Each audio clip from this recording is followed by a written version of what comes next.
할렐루야, 할렐루야, 할렐루야. 감사해요. 아멘 해주셔서 감사해요. 그런데 오늘 이렇게 할렐루야를 저 잘 안 하는 사람이잖아요. 이렇게 할렐루야 하지 않았으면 좋겠습니다. 이건 할렐루야가 아니거든요. 여러분 보세요. 집중합시다. 이런 거잖아요. 할렐루야는 무엇입니까? 할렐루야, 하나님 찬양합니다. 할렐루야, 하나님이 우리의 기쁨입니다. 할렐루야, 하나님이 우리의 찬송입니다. 이런 고백이거든요. 근데 그게 아니라 여기 좀 보세요. 자, 집중. 자, 이제 시작합니다. 여기 보실까요? 이런 말로 할렐루야를 쓰진 않았으면 좋겠어요. 한 가지 예를 여러분들에게 드린 거예요. 어쩌면 우리는 신앙생활을 하면서 그냥 익숙하기에 그냥 생각 없이 쿵짝 하듯이 할렐루야, 그럼 아멘. 왜 할렐루야 하는지, 할렐루야, 아멘. 할렐루야, 더 크게 하니까 아멘. 약간 우리들의 그냥 이제까지 호흡이었고, 우리들 가운데 익숙했던 우리들과의 어떤 반응이고, 또 여러분들을 향한 어떤 그런 입금이 아니었나 생각이 들어요. 하나님께서 하나님은 사랑이시라라고 우리에게 가르쳐 주세요. 우리는 하나님은 빛이십니다. 하나님은 사랑이십니다. 또 하나님은 영이십니다. 우리가 수요 기도를 통하여서 신약 성경에 나온 하나님의 계시에 대해서 우리가 살피고 있는데, 오늘 말씀을 묵상하면서 그런 생각이 들었어요. 왜 하나님은 자기 자신을 가르쳐 주실까? 이유는 우리가 하나님에 대해서 오해하기 때문에 그렇습니다. 아니면 이런 거잖아요. 나 아빠야. 야, 나 목사님이잖아. 야, 내가 네 선배잖아. 여러분, 이게 무슨 말일까요? 네가 나에 대해서 잘 모르는구나. 네가 지금 나에 대해서 오해하는구나. 나 너에게 이렇게 해줄 수 있는 사람인데, 나 너에게 이러한 존재이고 싶은데, 이런 것 아닐까요? 그것은 거꾸로 말하면 우리는 그 하나님에 대해서, 그런 하나님을 알지 못한 채 마치 할렐루야를 구호로 붙이듯, 할렐루야를 그냥 시선 집중하듯, 그렇게 우리는 하나님 앞에 하나님을 모른 채 우리가 주님을 살아가고, 또 하나님을 알지 못한 채 내가 그 하나님을 사랑합니다. 알지도 못한 채 어떻게 그 하나님을 사랑할 수 있어요? 그래서 우리는 신앙의 기본기를 다시 한번 다져가며, 하나님은 어떤 분이신가, 왜 하나님이 그런 분이시라고 우리에게 말씀하시는가, 이것을 우리는 한 걸음 한 걸음 걸어가고 있는 겁니다. 사도 요한은요, 하나님은 우리에게 사랑이라고 가르쳐 주십니다. 그렇구나, 하나님은 사랑이시구나, 그런 거였구나 생각할 때에 사도 요한은 우리에게 그냥 그렇게 정보로만 알지 말라고 우리에게 다시 한번 도전합니다.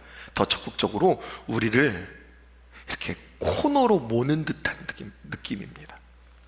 오늘 말씀을 듣다 보면은요, 이렇게 숨이 가빠움을 느끼실 겁니다. 그리고 하나님의 귀한 말씀의 수술과 하나님의 귀한 말씀의 도전과 그 하나님의 귀한 말씀 앞에서 우리 자신들이 오늘 온전히 벗어지는 일들이 있을 겁니다. 집중하여서 듣는다면. 그렇게 저 또한 나의 어떤 힘이 들어가지 않고 오늘 하나님의 귀한 말씀 이렇게 담백하게 여러분들에게 전하며, 우리 모두 그냥 이 말씀을 하나하나 알아가면서 그 하나님의 귀한 말씀 자체가 여러분들을 푸시하고 압박하고 여러분들을 벗겨내고 여러분들을 세우는 귀한 시간들이 되었으면 참 좋겠습니다. 하나님은 사랑이시다. 듣기만 해도 참 좋은 말이고요, 심지어는 감미롭기까지 합니다. 그런데 그것으로 끝날 것인가? 오늘 사도 요한은 우리에게 도전합니다. 사도 요한은 아니라고 이야기하는 거예요.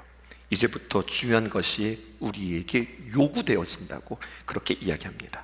세 가지를 가지고 우리를 몰고 가는 건데요, 하나님은 사랑이시다.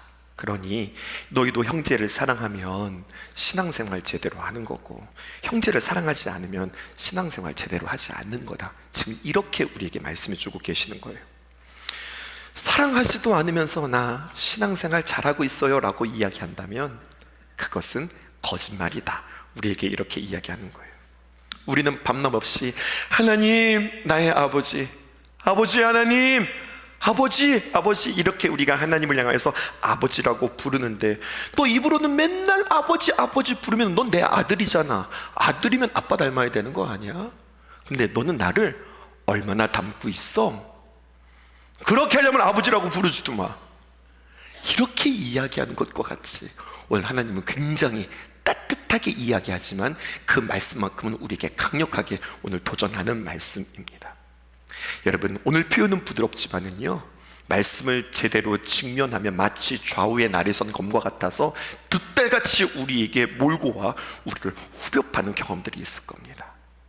아마 왜 그렇게 목사님 말씀하시는지 이 말씀의 끝에 자락까지 가면 그래서 그런 거구나 우리가 점검할 수 있겠어요. 첫 번째, 성경은 우리에게 오늘 세 가지 이야기하는데요, 사랑하지 않으면, 사랑해라 라고 이야기했는데 너희들 사랑하지 않을 거야?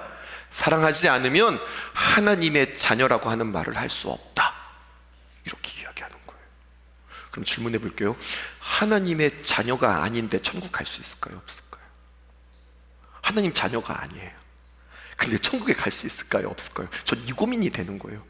우리에게 있어서 구원의 문제만큼 너무나도 큰데, 근데 단순히 지옥 가고 천국 가는 문제뿐만 아니라 구원의 하나님, 우리의 삶 가운데 오셔서 우리의 문제를 해결해 주시고 우리의 고민 가운데 건져 주시는 그 하나님인데, 그 구원의 하나님을 내가 경험할 수 있다 없다가 여기에서 판가름 나니 이것은 너무나도 숨가빠오는, 이거야말로 정말로 중요한 말씀이구나, 이렇게 생각이 드는 거예요. 요한일서 4장 7절에 있는 말씀에 이렇게 이야기합니다. 사랑하는 자들아, 우리가 서로 사랑하자. 사랑은 하나님께 속한 것이니 사랑하는 자마다 하나님으로부터 나서 하나님을 알고, 이렇게 이야기했습니다. 자, 오늘 말씀 계속 띄워주세요. 제가 여러분들에게 하나하나 찾아가 볼게요. 하나님으로부터 나서, 하나님으로부터 나서라고 하는 말은 무엇과 동일한 말일까요? 하나님으로부터 났다, 나는 하나님의 자녀다 라고 하는 말이죠. 하나님으로부터 났으니 나는 하나님의 귀한 자녀예요. 그럼 여러분, 이 문장을 한번 거꾸로 해볼게요. 사랑하는 자마다 하면 여러분 거꾸로 말하는 거예요. 사랑하지 않는 자마다, 이렇게 하는 겁니다. 사랑하는 자마다, 않는 자마다, 다시 한번, 사랑하는 자마다, 사랑하지 않는 자마다, 하나님으로부터 나서 하나님으로부터 안 나지 않고, 이렇게 되는 거죠. 이거 반대말 어려워요. 다시, 사랑하는 자마다, 사랑하지 않는 자마다, 하나님으로부터 나고 하나님으로부터 나지 않고. 여러분, 하나님으로부터 나지 않았으니 하나님의 자녀가 아니고, 하나님의 자녀가 아닌 이 사람이 천국에 들어갈 수 있을까요? 이렇게 되면 고민되는 겁니다. 게다가 우리가 들었던 복음과 이제 이상해지기까지 시작합니다. 왜냐하면 구원받는 것은 사랑에서 구원받는 거예요, 믿음으로 구원받는 거예요? 믿음으로 구원받는 거예요. 믿기만 하면 하나님의 자녀라 칭함을 받고 구원을 얻는 것입니다. 그래서 구원에는 다른 조건이 없이, 구원은 오직 하나님의 귀한 은혜입니다. 믿기만 하면 하나님 안에서 거듭나게 하시고, 너는 죄인 아니야, 너는 의인이야. 제가 여전히 욕심도 부리고 아직도 죄도 많고 허물도 많고 아직 부족한데요. 아니, 너 믿기만 하면 너 의인이야, 의인이라고 칭하여 주신다고요. 이게 구원의 말씀 아닙니까? 이게 복음의 말씀 아닙니까? 그런데 오늘 본문은 사랑하지 않으면 하나님의 자녀로 태어났다고 하는 소리 하지 말아라, 사랑하지 않으면 너희들 하나님의 자녀라고 하는 소리 하지 말아라, 이렇게 되어지니까 이제 고민이 되어지는 겁니다. 자, 그러므로 오늘 이 아주 중요한 핵심 문장을 여러분들이 드릴 테니 마음 가운데 한번 생각해 보세요. 한 번은 어렵게 이야기할 거고 한 번은 쉽게 이야기할 겁니다. 처음부터 쉽게 이야기하셔야지 왜 처음부터 어렵게 이야기하고 두 번째 쉽게 이야기하세요? 그런데 어렵게 되어진 문장이 아주 깊은 뜻이 있기 때문에 그렇습니다. 어려운 문장 먼저 드릴게요. 여러분, 믿음은 구원의 조건이라 하였어요. 그런데 믿음은 하나님의 자녀로 태어나는 절대 조건이라고 한다면, 사랑은 내 안에 믿음이 있는가 없는가 확인할 수 있는 시험 조건입니다. 봐요, 어렵다고 했죠. 근데 이 말을 이해하면 이거 정말 중요한 거예요. 믿음은 하나님의 자녀로 태어나는 절대 조건이에요. 믿음 외에는 그 어떤 것으로도 하나님의 귀한 자녀가 있을 수 없습니다. 그러니까 믿음이 되게 중요한 거죠. 그럼 우리는 생각해 봐야 돼요. 이 믿음이 진짜 믿음이냐 가짜 믿음이냐, 나의 믿음은 온전한 믿음이냐 부족한 믿음이냐. 그런데 이렇게 체크할 수 있다는 거예요. 사랑이 있으면, 사랑은 내 안에 믿음이 있는가, 이 믿음이 진짜 믿음인가 확인할 수 있는 시험 조건입니다. 그래서요, 목사님, 믿음으로 구원받는 거예요, 사랑으로 구원받는 거예요? 이제는 쉽게 여러분들에게 말씀드릴게요. 이렇게 표현하는 겁니다. 믿음이 있노라 하면 그 믿음은 반드시 사랑으로 증명됩니다. 아멘이십니까? 믿음이 있다고 하는데, 난 하나님을 믿는다고 하는데 그의 삶 가운데 사랑으로 나타나지 않아, 사랑으로 표현되어지지 않아, 그러면 그것은 가짜라고 하는 거예요. 내가 예수님을 믿습니다, 나는 예수님을 나의 구주, 나의 하나님으로 영접합니다, 아무리 외친다 할지라도 나의 그 외침, 나는 하나님을 나의 구주, 나의 하나님으로 모십니다, 이 외침으로 내가 구원받는 게 아니라 진짜 그 하나님을 네가 만났으면, 그 하나님을 내 안에 영접하였으면, 여러분, 나는 사랑할 수밖에 없다는 거예요. 이것을 이렇게도 표현합니다. 사랑이신 하나님이 내 안에 들어왔으니 내 안에 무엇으로 채워진 거예요? 사랑으로 채워졌으니 내 안에 그 사랑이 나타날 수밖에 없다, 이렇게 설명하는 겁니다. 여러분, 아버지가 사랑이래요. 아버지가 사랑인데 아들은 미움이에요. 그럼 이것은 아버지의 아들이 아닌 거잖아요. 아버지가 사랑이면 아들도 사랑이다, 아버지가 사랑이면 딸도 사랑이다. 지금 이것을 우리에게 이야기하는 겁니다. 그러므로 첫 번째, 다시 한번, 사랑하지 않으면 하나님의 자녀가 아니다, 부담되는 거죠. 두 번째입니다. 오늘 세 가지 이야기할 텐데요, 두 번째, 사랑하지 않으세요? 그러면 하나님을 안다고도 말씀할 수 없습니다. 요한일서 4장 7절에 있는 말씀 보십시다. 사랑하는 자들아, 우리가 서로 사랑하자. 사랑은 하나님께 속한 것이니 사랑하는 자마다 하나님으로부터 나서, 그 다음에 뭡니까? 사랑하는 자마다 무엇을 알고? 하나님을 알고. 그러면 거꾸로 할게요. 사랑하는 자마다의 반대말, 사랑하지 않는 자마다. 하나님을 알고의 반대말, 하나님을 모르고. 그렇잖아요. 사랑하는 자마다 하나님을 안다는 이야기는 반대말이 되면 사랑하지 않으면 하나님을 모르게 되어진다고 하는 이야기입니다. 여러분, 하나님 아세요? 하나님을 어떻게 아세요? 우리가 하나님을 얼마나 아세요? 게다가 하나님은 영이시라, 우리가 다음 주에 함께 살펴볼 텐데, 그 영이신 그 하나님을, 우리의 육으로서 그 하나님을 어떻게 알 수 있을까요? 그 영이신 하나님을 우리가 아는 데에는 한계가 있습니다. 그러나 이렇게 알 수 있습니다.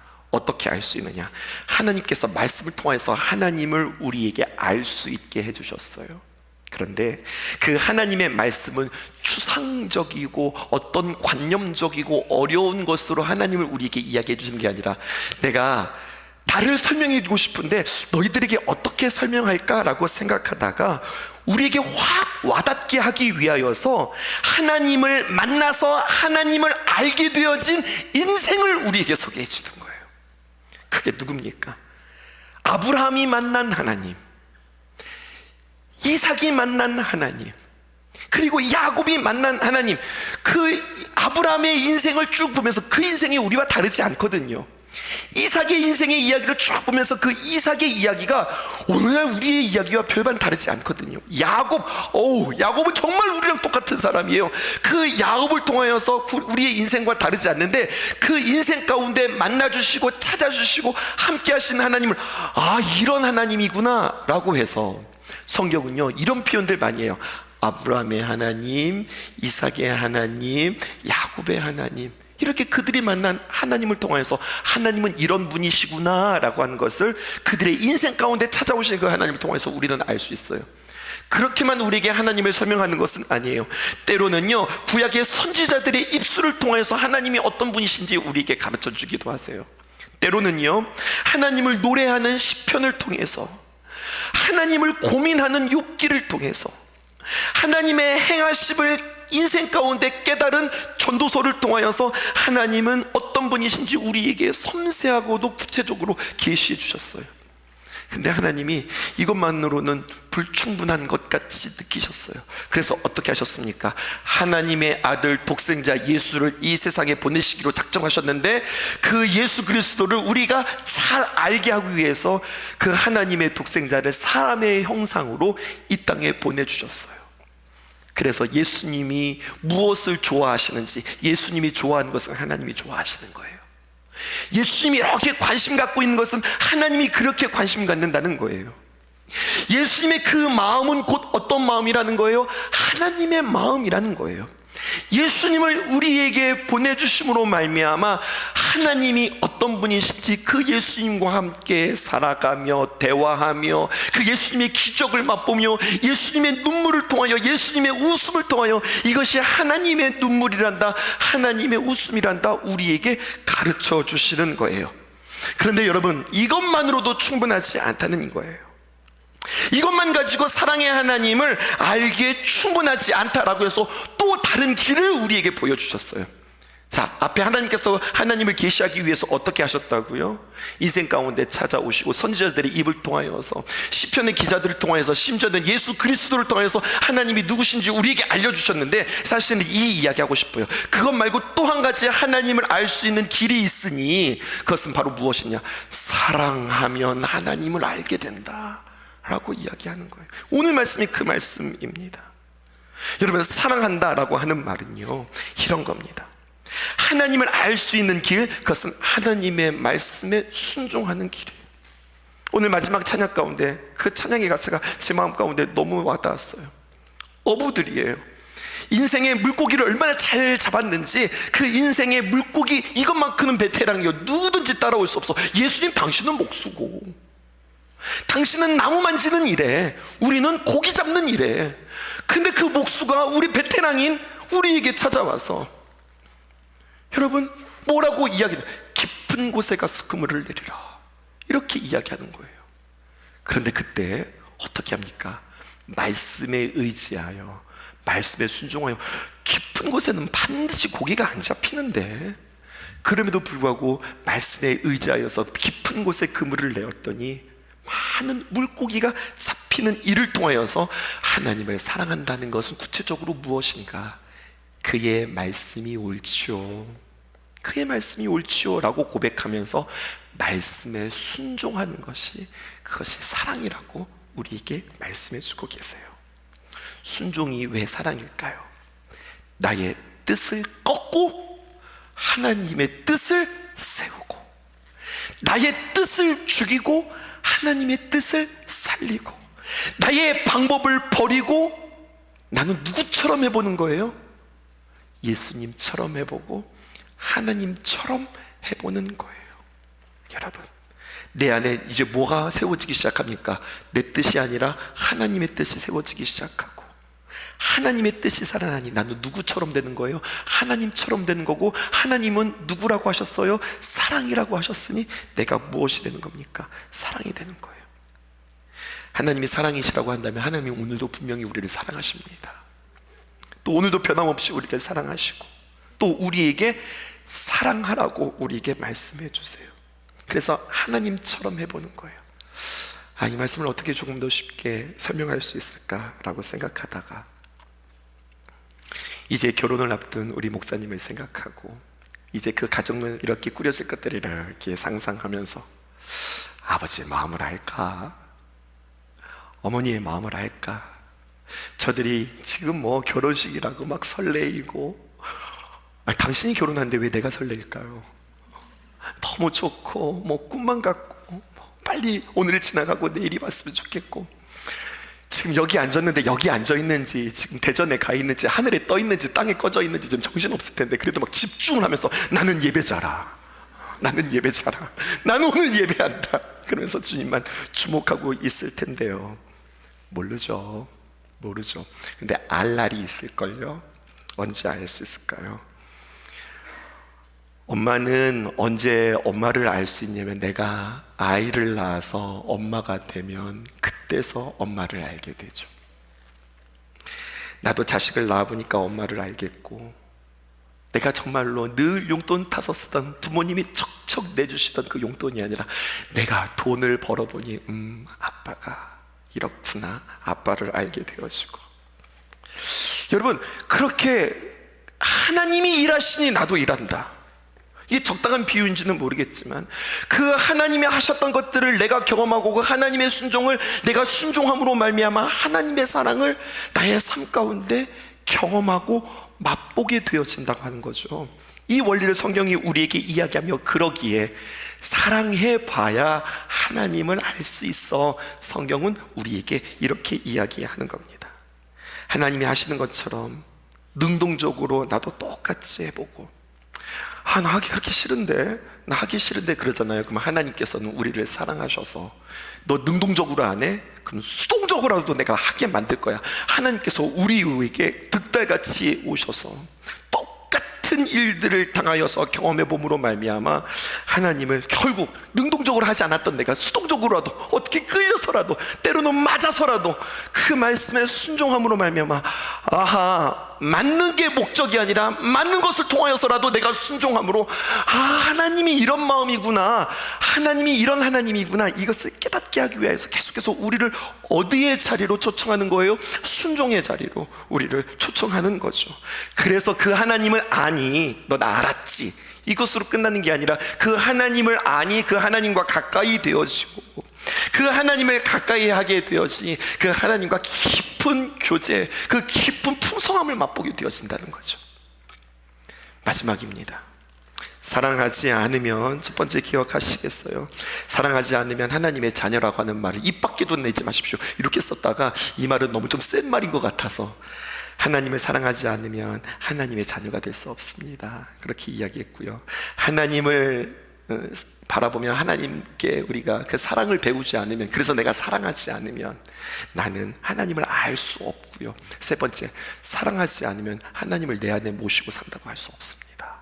성경은 우리에게 이렇게 이야기합니다.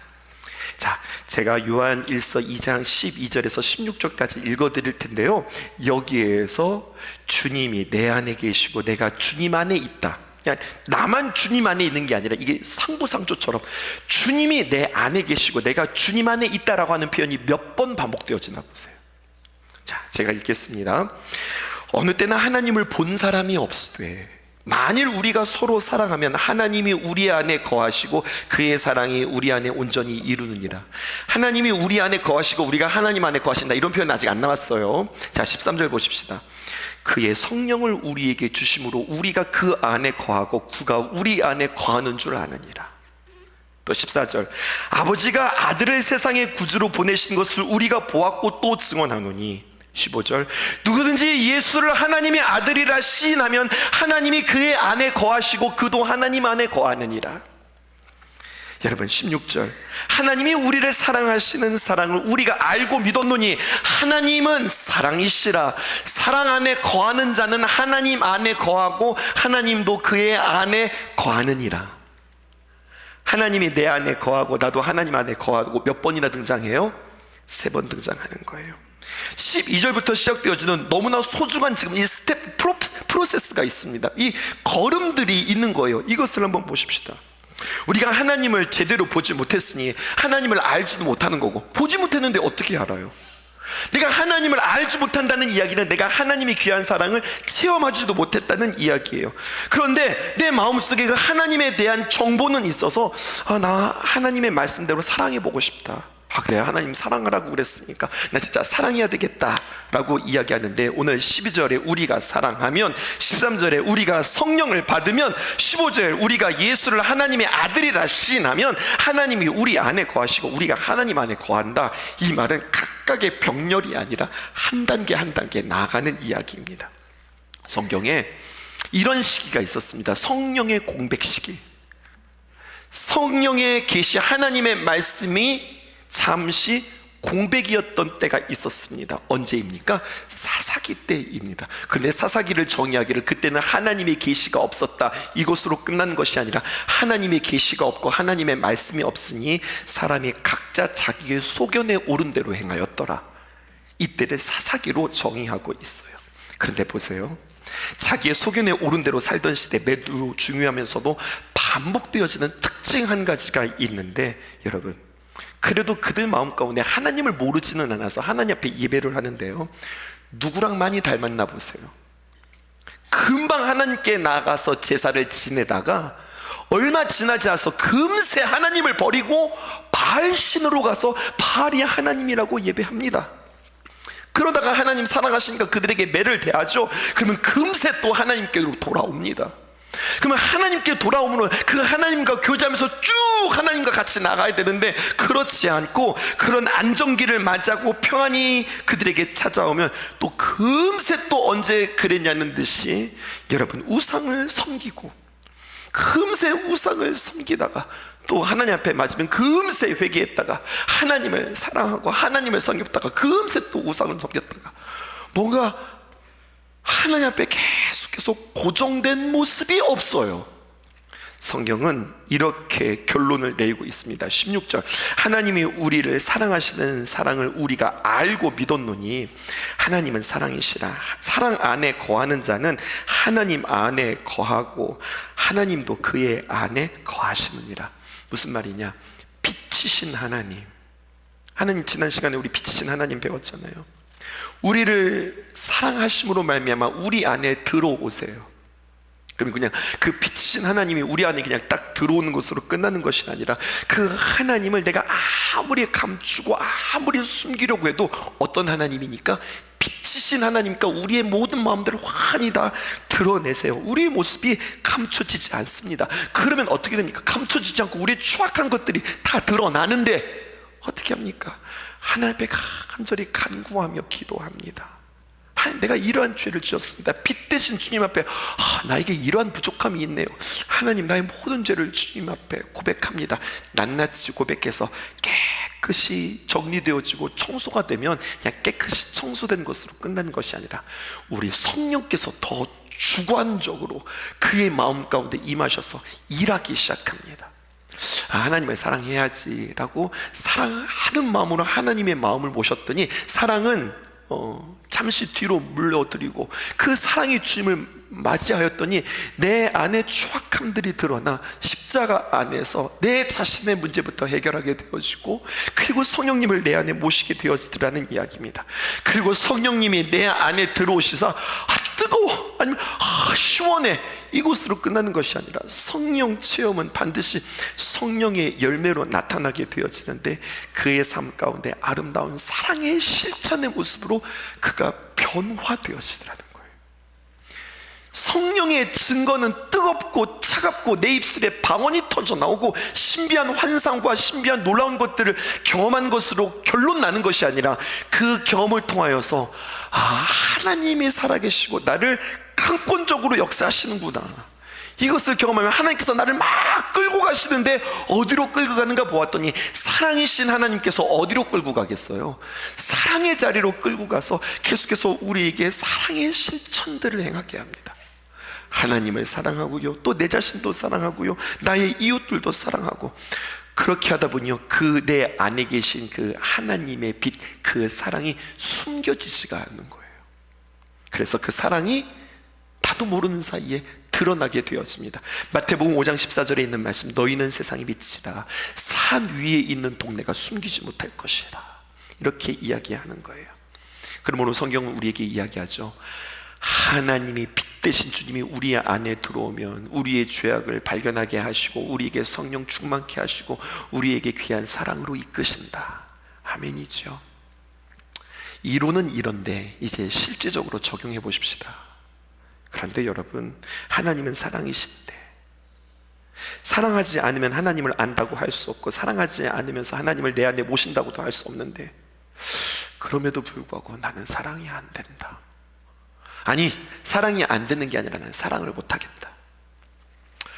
그 사람 나한테 한 짓을 생각하면, 그 사람이 나한테 준 그 상처를 생각하면 사랑 안 돼. 기도까지는 해준다. 기도는 해줄 수 있어. 기도는 해주지만 가서 만나고 싶지도 않고 쳐다보고 싶지도 않고 사랑하고 싶지는 않다. 이런 마음들이 있는 거예요. 사랑은 못하고 기도해주는 것마다 어디야.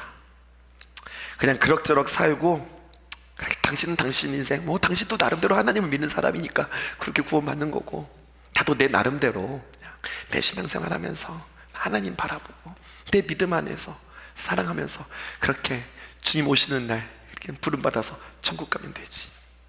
그렇게 저렇게 살지 뭐라고 혹여나 우리가 그렇게 마음 먹고 살아간다면 그런 사람을 향하여서 성경은 멈추지 않고 요한일서 4장 17절에서 18절에 우리에게 한마디를 더합니다. 뭐라고 이야기하냐? 이로써 사랑이 우리에게 온전히 이루어진 것은, 너희들 안에 막 사랑이 있고 막 그 사랑들을 많이 행하면서 살았어? 그게 뭔 줄 알아? 우리로 심판날에, 주님 만나는 그 심판날에 담대함을 가지게 하려 함이니, 주께서 그러하심과 같이, 주님이 어떻게 하셨습니까? 원수도 사랑하심과 같이 우리도 이 세상에서 그러하리라. 그 예수님을 네 몸에 모시고 영접하고 살았으면 너희도 이 세상에서 그렇게 살아갈 것이고, 심판날에 주님 앞에 설 때에 두려운 것이 아니라 나도 예수님 닮아서 나도 사랑하면서 살았으니 주님 앞에서 담대함을 가지고 나간다는 이야기예요. 그런데 사랑 못해요. 힘들어요. 기도만 할게요. 그냥 그는 그 인생, 나는 내 인생이라고 하면 심판날에 어떻게 되어질 것인가? 18절에 있는 말씀입니다. 사랑 안에는 무엇이냐? 두려움이 없다. 그러면 사랑 밖에는 두렵다는 이야기입니다. 근데 여러분, 두려움은 어이구 무서워 이것이 아니라 이 원어를 보게 되어지면은요, 여러분, 단두대 앞에서 그의 목에 칼이 뚝 떨어질 때 으악 하고 비명을 지르는 그러한 두려움이라는 거예요. 아직 칼이 떨어지지도 않았어. 근데 이미 머릿속에는 칼이 떨어지는 거죠. 그것으로 인해서 너무 소름이 끼치며 오금이 저려오며 부들부들 떨면서 두려워한다는 이야기예요. 사랑 안에는 두려움이 없고 온전한 사랑이 그 두려움을 내쫓나니, 사랑했어. 그러면 심판날에 그 두려움은 내쫓을 거야.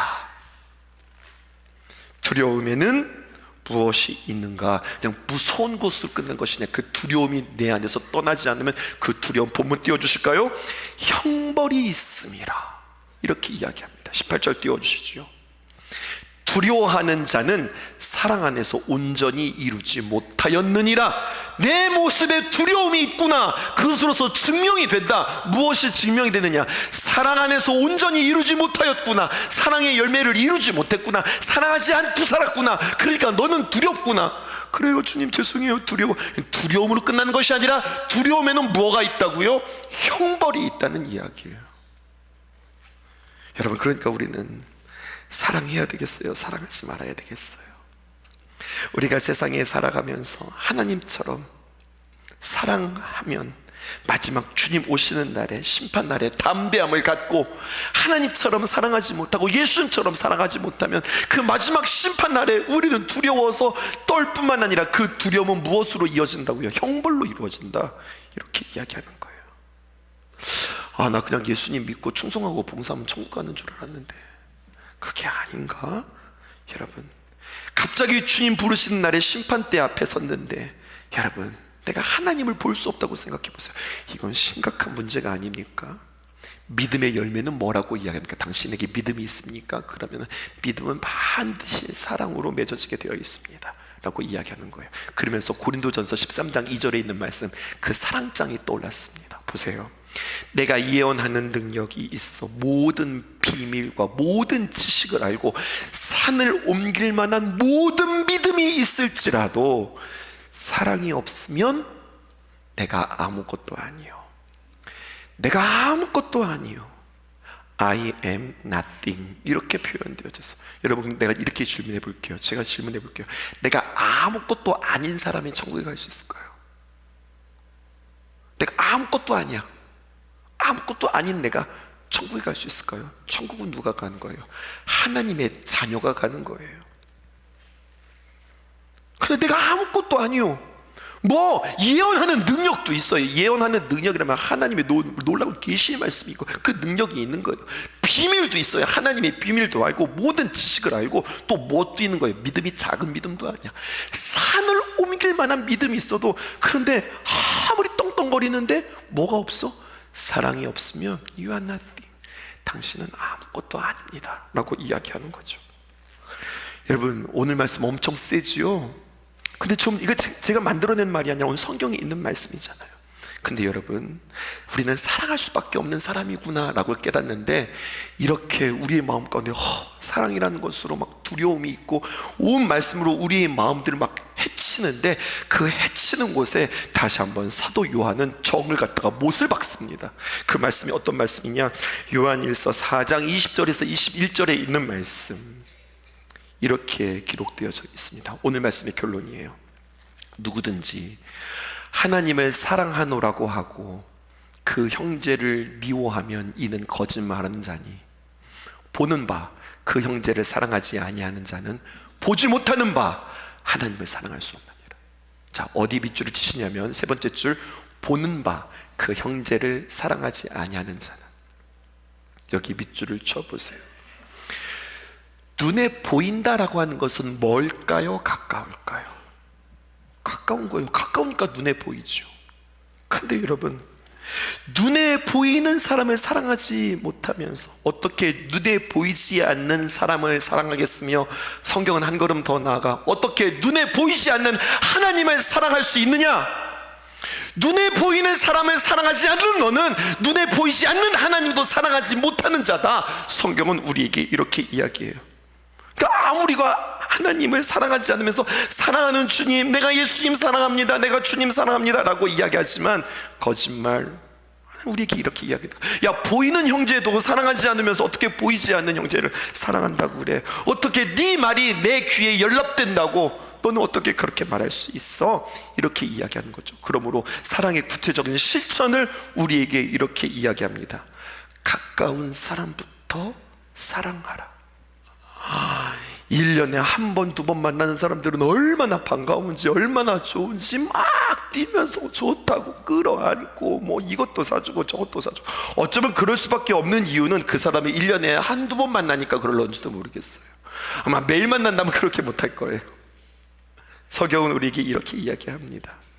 한 지붕 밑에서 눈만 뜨면 보는 사람, 여러분, 그 사람을 사랑하지 못한다. 그 사람이 나에게 신통치 못하다.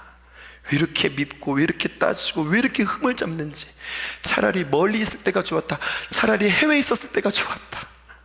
여러분, 이렇게 생각하는 우리들의 모습은 아닌지. 사랑해야 하는 이유는 그에게 흠이 없기 때문에 야, 참 사랑스럽다가 아니라 흠이 많아서 사랑해야 한다고 하는 역설을 우리에게 이야기해 주고 있습니다. 그러므로 사랑하는데 실패하면 끝장이다.